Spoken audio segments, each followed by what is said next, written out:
Élargir sa perspective, ça veut dire quoi? C'est un paradoxe, et comme j'adore les paradoxes, je vais vous en parler. Alors, élargir sa perspective, déjà le premier paradoxe, c'est que ça sous-entend qu'on part d'un point, et le point, c'est nous. Nous sommes ce point à partir duquel tout se fait, tout existe. Sans ce point, il n'y a rien. Et en même temps, s'il n'y a pas l'extérieur autour du point, le point n'est plus rien. Alors, clairement, élargir sa perspective, cela veut dire déjà que nous avons conscience de qui nous sommes. Nous ressentons, nous saisissons que nous sommes un être, que nous sommes dans l'ici et maintenant, et que nous sommes créateurs. Ensuite, il y a l'élargissement de la perspective.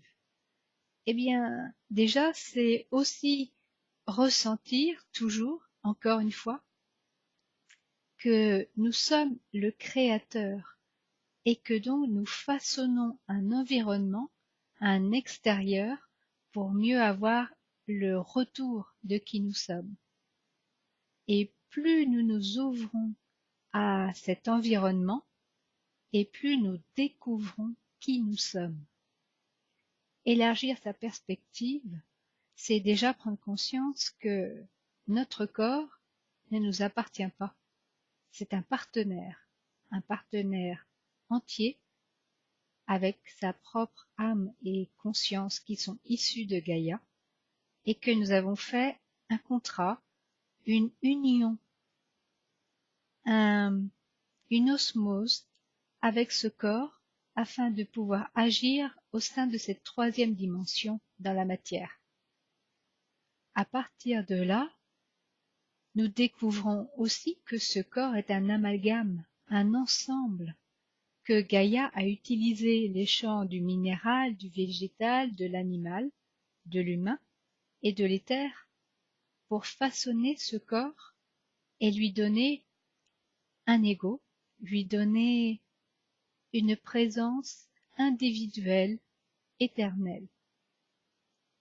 Parce que le corps, lui aussi, est éternel. Ce n'est pas parce que il se transforme à notre mort qu'il disparaît. Déjà, rien que cette perspective change notre façon d'être avec ce corps. Parce que notre regard plonge en nous et nous entrons en amour avec ce partenaire qui accepte totalement notre chemin, nos choix, selon notre évolution. Et ce corps, eh bien, il n'est pas fait au hasard, puisque le hasard n'existe pas. Il se construit selon également notre lignée héréditaire, génétique. Nos parents, nos grands-parents, etc. Tout notre arbre est là, en nous. Et nous avons accès à toutes ces mémoires. Rien ne se perd. Donc rien qu'en contactant une cellule de notre corps, nous pouvons remonter dans le temps, puisque le temps est illusoire, il n'est pas linéaire. Et si on sort du corps, déjà, prendre conscience qu'en plus nous créons notre environnement par rapport à qui nous sommes, par rapport à nos croyances, c'est énorme. Parce que toute notre société est un jeu, un théâtre, une scène pour nous. On peut même aller jusque-là, se dire que quand je ferme les yeux, plus rien n'existe. Parce que je n'ai plus besoin de cet environnement. Et quand je les réouvre, je remets tout en place. C'est un paradoxe. Nous sommes un point qui génère l'intégralité de ce qui se trouve autour de nous.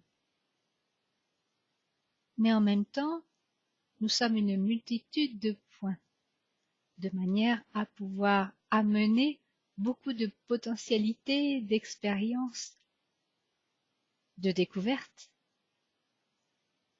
justement, grâce à ces multiples points, nous pouvons prendre la mesure de nos croyances pour ensuite pouvoir les élargir, les remettre en question,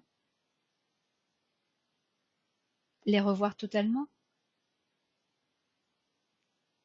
L'extérieur nous façonne en même temps que c'est nous qui créons cet extérieur. Rien que cela, rien qu'en prendre conscience, cela change totalement la façon dont nous expérimentons, dont nous vivons. Élargir sa perspective à partir de soi, eh bien, ça nous ouvre les portes de toute la création.